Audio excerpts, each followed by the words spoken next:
देहरादून स्थित बीजेपी कार्यालय में बीजेपी सदस्यता अभियान के तहत कार्यक्रम का आयोजन किया गया, जहां पहुंचे मुख्यमंत्री पुष्कर सिंह धामी को बीजेपी प्रदेश अध्यक्ष महेंद्र भट्ट ने पार्टी की सदस्यता दिलाई और एक मिस्ड कॉल के जरिए सीएम पार्टी से जुड़े हैं। इस मौके पर राज्यसभा सांसद नरेश बंसल, बीजेपी प्रदेश महामंत्री आदित्य कोठारी समेत कई वरिष्ठ नेता मौजूद रहे। बता दें कि सीएम धामी की सदस्यता के साथ प्रदेश के संगठन के महापर्व का आगाज हो गया। अब बुधवार को भी जिला स्तर पर स्थानीय सांसदों, विधायकों और अन्य जनप्रतिनिधियों को सदस्यता दिलाई जाएगी।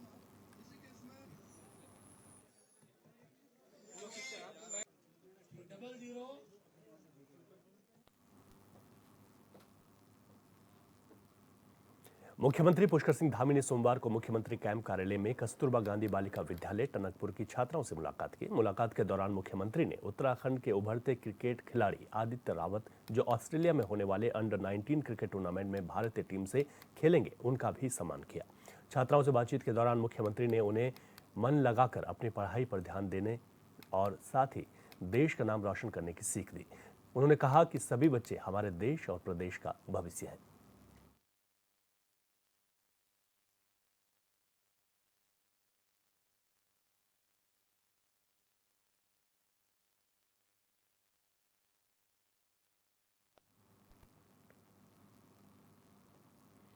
हरिद्वार में ज्वेलरी शॉप में हुई करोड़ों रुपए की लूट के मामले के बाद मुख्यमंत्री पुष्कर सिंह धामी ने अधिकारियों के पेच कसे हैं। उन्होंने राज्य में अपराध की बढ़ती घटनाओं पर नाराजगी जताते हुए अपराधियों के विरुद्ध कड़ी कार्रवाई के निर्देश दिए। बता दें कि सीएम ने सीएम आवास में शासन के उच्च अधिकारियों से वीडियो कॉन्फ्रेंसिंग के माध्यम से प्रदेश के कानून व्यवस्था की गहनता से समीक्षा की। साथ ही अधिकारियों को प्रदेश के कानून व्यवस्था को चुस्त दुरुस्त बनाने और अपराधों पर प्रभावी नियंत्रण के भी निर्देश दिए।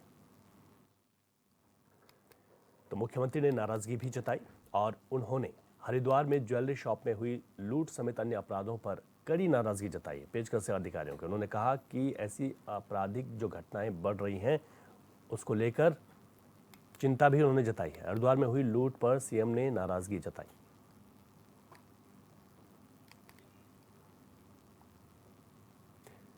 पूर्व कैबिनेट मंत्री डॉक्टर हरक सिंह रावत की मुश्किलें कम होने का नाम नहीं ले रही। सोमवार को हरक सिंह रावत से ईडी ने करीब 12.5 घंटे लंबी पूछताछ की। बता दें कि पाखरो टाइगर सफारी घपले के मामले में पूर्व वन मंत्री हरक सिंह रावत तीसरे नोटिस पर ईडी के सामने पेश हुए हैं।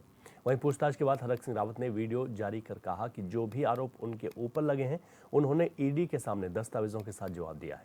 उन्होंने पूरे मामले में खुद को निर्दोष बताया। साथ ही कहा कि ईडी और इनकम टैक्स जैसी जांच एजेंसी का केंद्र सरकार दुरुपयोग कर रही है। पाखरो टाइगर सफारी में भी भ्रष्टाचार नहीं किया गया है। अगर कोई भी जांच एजेंसी इसे साबित करेगी तो वह कोई भी सजा भुगतने के लिए तैयार है।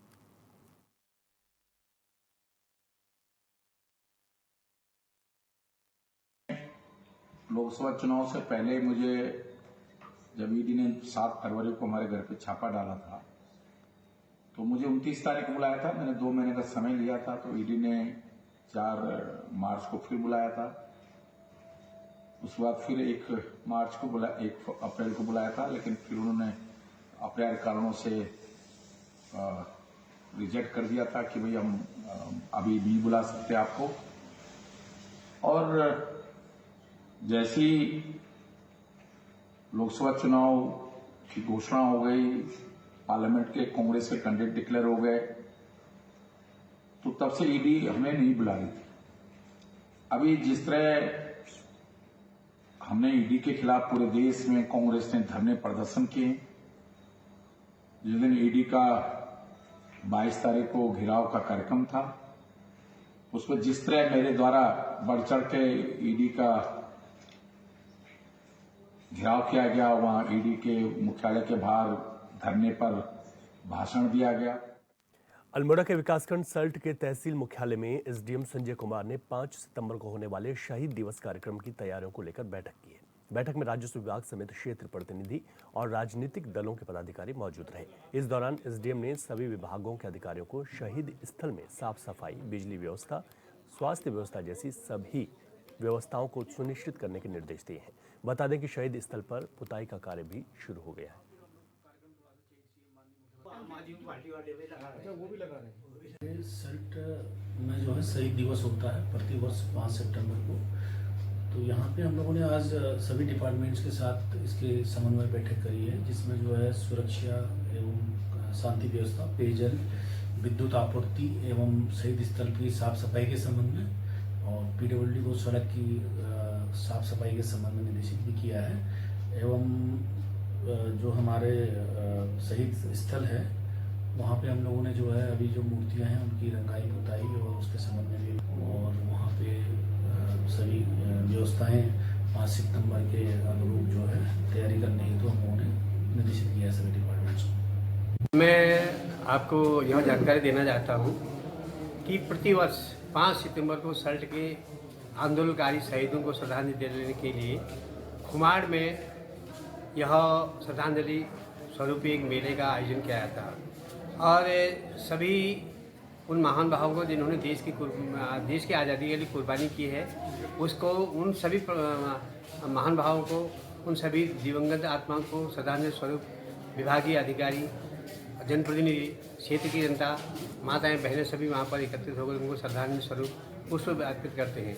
इसी क्रम में हम स्थलीय निरीक्षण श्रीमान उप जिलाधिकारी महोदय, ऐसो थाना खान और हमारे साथ श्रम बोर्ड के सदस्य श्री सुरेश कलाकोट जी और क्षेत्र की जनता, सूरज भाई और विनोद ध्यानी और हमारे महामंत्री हैं श्री रमेश कांडवाल जी, सबके लोगों के साथ हम श्रद्धांजलि स्वरूप जहाँ पर शहीद स्मारक है वहाँ पर गए।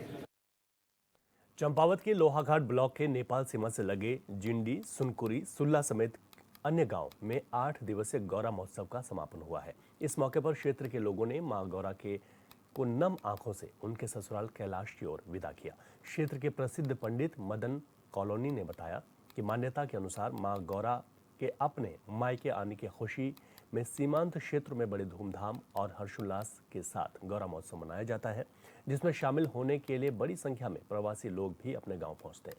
इस मौके पर सीमांत क्षेत्र के सुनकुरी और चमदेवल में विशाल मेले का आयोजन भी किया गया, जिसमें क्षेत्र के हजारों लोग शामिल हुए। देश क्षेत्र के जिंडी, सुनकोरी, जुजरी, निडिल, बिबिल आदि गांवों में 8 दिवसीय मां गौरा देवी महोत्सव का विधिवत रूप से समापन हुआ। आज सभी क्षेत्रवासियों ने मां गौरा को नम आंखों से कैलाश के लिए विदा किया और क्षेत्र के लिए सुख शांति, सुख समृद्धि की कामना करी।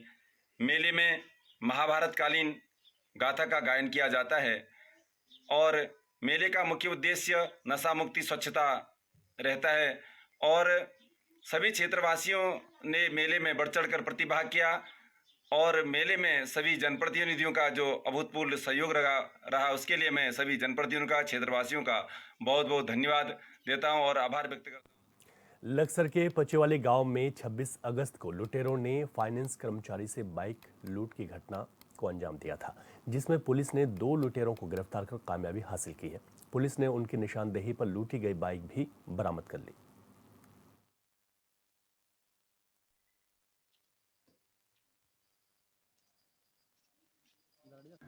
छब्बीस अगस्त को गौरव कुमार पुत्र धीरज कुमार निवासी सहारनपुर के द्वारा अपनी मोटरसाइकिल चोरी होने के संबंध में EFIR दर्ज कराई गई थी। विवेचना के दौरान यह ज्ञात हुआ कि दरअसल उनके साथ मोटरसाइकिल चोरी की घटना नहीं हुई थी, बल्कि लूट की घटना हुई थी और ये एक फाइनेंस कर्मी हैं जिनके साथ 2 अज्ञात व्यक्तियों के द्वारा उनका बैग लूट लिया गया था और मोटरसाइकिल लूट ली गई थी। विवेचनात्मक कार्रवाई में डिजिटल और मैनुअली तरीके से आगे बढ़ते हुए 2 अभियुक्तों शहबाज पुत्र नवाब निवासी खड़ंजा कुतुबपुर और साहिल पुत्र नसीम निवासी खड़ंजा कुतुबपुर को गिरफ्तार किया गया और उनकी निशानदेही पर घटना में लूटी हुई मोटरसाइकिल और फाइनेंस कर्मी का बैग बरामद किया गया। उत्तराखंड बाल अधिकार संरक्षण आयोग की अध्यक्ष डॉक्टर गीता खन्ना की अध्यक्षता में DPS स्कूल में जन जागरूकता कार्यशाला का आयोजन हुआ। इस कार्यशाला का मुख्य उद्देश्य बाल अधिकारों और बाल सुरक्षा के प्रति जागरूकता को फैलाना था। इस मौके पर डॉक्टर गीता खन्ना ने कहा कि जिला स्तर पर बच्चों से संबंधित कार्यों के लिए सभी संबंधित विभागों को सामंजस्य बनाना बेहद जरूरी है।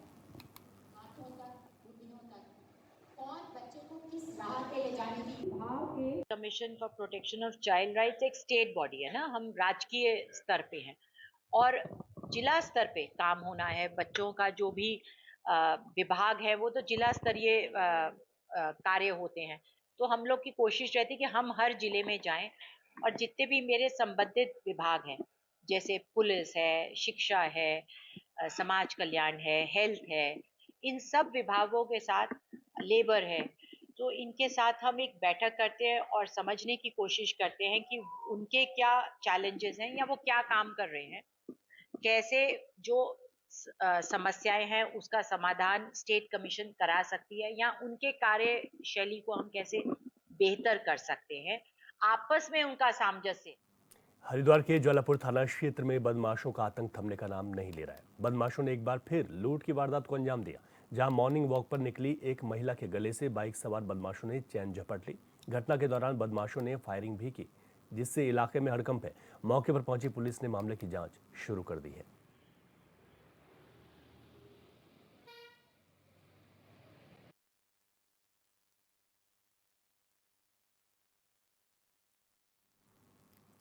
लखनऊ के कैंट स्थित सूर्या खेल परिसर में 3 दिवसीय सशस्त्र स्थल बल महोत्सव का आयोजन किया गया। कार्यक्रम में पहुंचे मुख्यमंत्री योगी आदित्यनाथ ने महोत्सव का उद्घाटन किया। इस मौके पर देश के वीर जवान सैनिकों ने सशस्त्र बलों की शक्ति प्रदर्शन को प्रदर्शित किया है। वहीं कार्यक्रम को संबोधित करते हुए सीएम योगी ने कहा कि थल सेना, वायुसेना और नौसेना के एकजुट प्रयासों का ही परिणाम है कि आज हमारे देश की सीमाएं सुरक्षित हैं और हम हर चुनौती का सामना कर सकते हैं। हमें याद रखना चाहिए कि हमारे सशस्त्र बल सिर्फ एक रक्षा संरचना नहीं है, बल्कि यह हमारे देश की सुरक्षा की एक मजबूत नींव भी है। बता दें कि महोत्सव आज से 5 सितंबर तक चलेगा, जिसमें लोग थल सेना, नौसेना और वायुसेना के नवीनतम हथियार प्रणालियों और उपकरणों को जान और देख सकेंगे।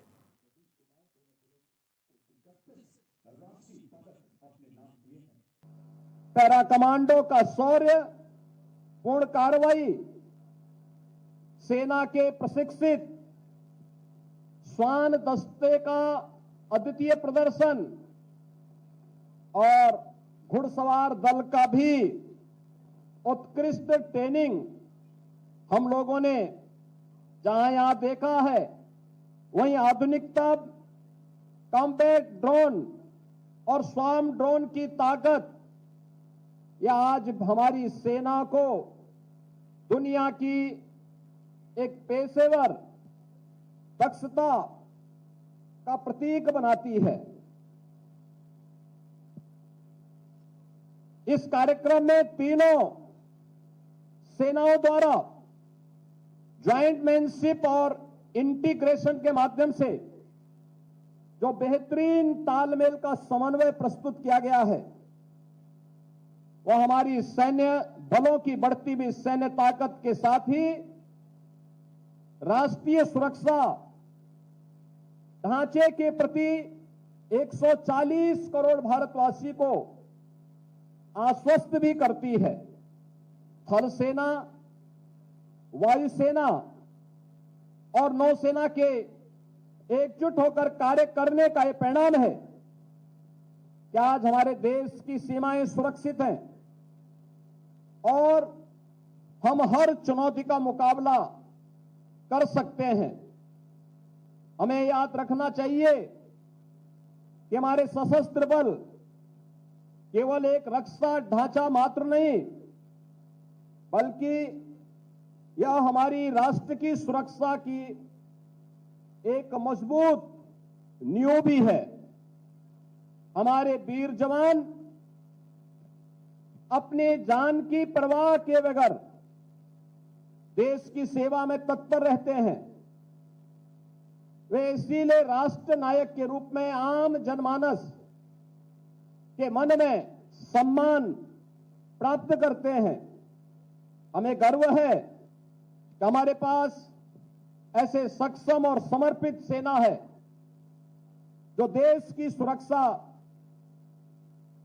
हर स्थिति में करने में सक्षम है।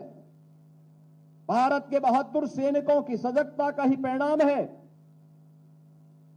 कि आज विपरीत परिस्थितियों के बावजूद भारत पूरी मजबूती के साथ अपनी सीमाओं की सुरक्षा करने और बड़े से बड़े षड्यंत्र को विफल करने में सक्षम है। हमारे बहादुर जवानों का शौर्य और पराक्रम 140 करोड़ भारतवासियों को एक नई आश्वस्ति प्रदान करता है। यह हमारा सौभाग्य है कि देश की आबादी का ये सबसे बड़ा राज्य उत्तर प्रदेश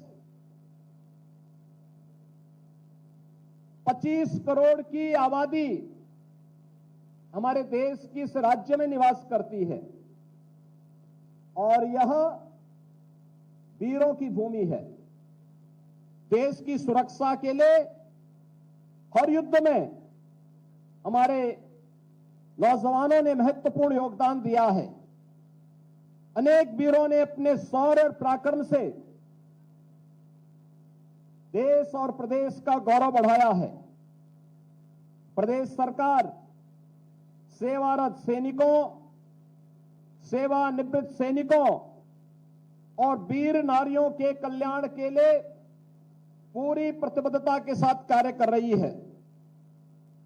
देश की सीमाओं की रक्षा में अपने प्राणों की आहुति देने वाले सैनिकों के परिवारजनों को राज्य सरकार 50 लाख रुपए की अनुग्रह राशि, शहीद परिवार के एक सदस्य को उत्तर प्रदेश शासन की शासकीय सेवा में समायोजित करने और शहीद सैनिक की स्मृति को जीवंत बनाए रखने के लिए उनका स्मारक अथवा उनके नाम पर किसी संस्था का नामकरण करने का कार्य भी कर रही है।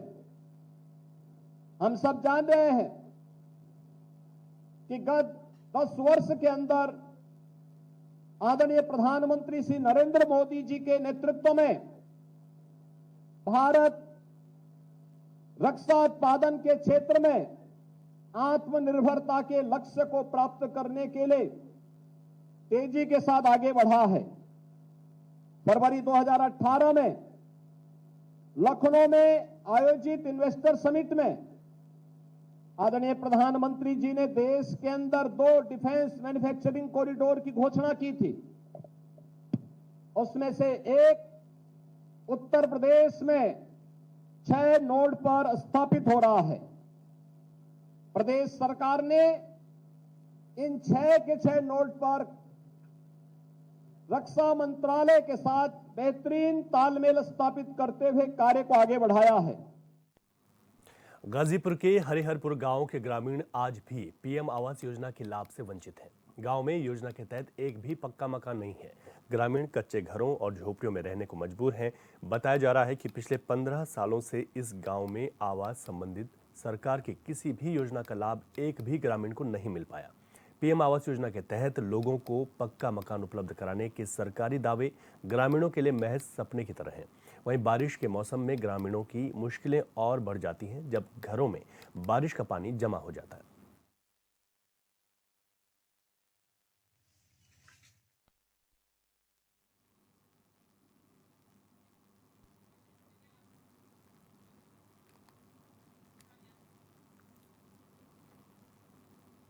और इस वक्त आपको सीधे लखनऊ लेकर चलते हैं, जहां पर भाजपा के सदस्यता अभियान में उत्तर प्रदेश के मुख्यमंत्री योगी आदित्यनाथ हैं और संबोधित कर रहे हैं।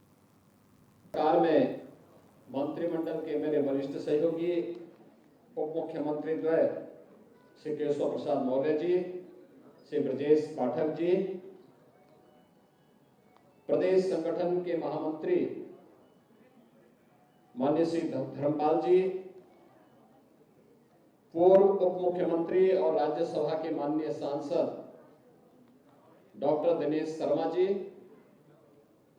भारतीय जनता पार्टी प्रदेश संगठन के हमारे सभी पदाधिकारीगण, प्रदेश सरकार के सभी मंत्रीगण, माननीय जनप्रतिनिधिगण और आज के सदस्यता अभियान शुभारंभ के अवसर पर आयोजित इस समारोह में उपस्थित सभी कार्यकर्ता बहनों और भाइयों, मैं सबसे पहले प्रदेश अध्यक्ष जी को, संगठन के सभी पदाधिकारियों को इस राष्ट्रीय सदस्यता अभियान के शुभारंभ के अवसर पर सफलतापूर्वक प्रदेश में इस कार्यक्रम को आज यहाँ पे लागू करने के लिए हृदय से बधाई देते हुए आप सबका मैं अभिनंदन करता हूं। बहनों और भाइयों, हम सब सौभाग्यशाली हैं कि हम सब दुनिया के सबसे बड़े राजनीतिक दल भारतीय जनता पार्टी के सदस्य के रूप में आज सदस्यता ग्रहण कर रहे हैं। हम पहले से ही सदस्य हैं, लेकिन पुनः साधारण सदस्य के रूप में जो पार्टी ने एक निश्चित सीमा तय की है इस समय तक, और उस कार्यक्रम को पुनः रिन्यूअल कराने की दिशा से हम फिर इस अभियान के साथ जुड़ रहे हैं। एक तरफ सदस्यता अभियान, दूसरी तरफ भारत और भारतीय जनता पार्टी की जब हम बात करते हैं तो दो बातें बहुत साफ आ जाती हैं। भारत के अंदर केवल भारतीय जनता पार्टी आज के दिन पर कैडर आधारित पार्टी है, और भारत के अंदर केवल भारतीय जनता पार्टी एकमात्र पार्टी है जो भारत की माटी से जुड़ करके, भारत के महापुरुषों से लेकर के भारत की आत्मा का प्रतिनिधित्व करते हुए राजनीतिक क्षेत्र में राष्ट्र सर्वोपरि के भाव के साथ कार्य करने वाली पार्टी है। और इसलिए यह पार्टी न केवल वर्तमान में पूरे देश के अंदर अपना सर्वव्यापी स्वरूप बनाने में सफल हुई है, बल्कि सर्वस्पर्शी भी बनी है, सर्वदेशिक भी बनी है, और समाज के प्रत्येक तबके को अपने साथ जोड़ने में सफलतापूर्वक आगे बढ़ने का काम भी भारतीय जनता पार्टी ने अपनी इस यात्रा के दौरान किया है। हम सब कह सकते हैं कि स्वतंत्र भारत में किसी एक पार्टी के राष्ट्रीय अध्यक्ष ने अपने पद को इसलिए सरकार से छोड़ा था क्योंकि देश की संप्रभुता पर तत्कालीन सरकार स्वयं खतरा बन रही थी, और कश्मीर के मुद्दे को लेकर के डॉक्टर श्यामा प्रसाद मुखर्जी का बलिदान इसका उदाहरण है।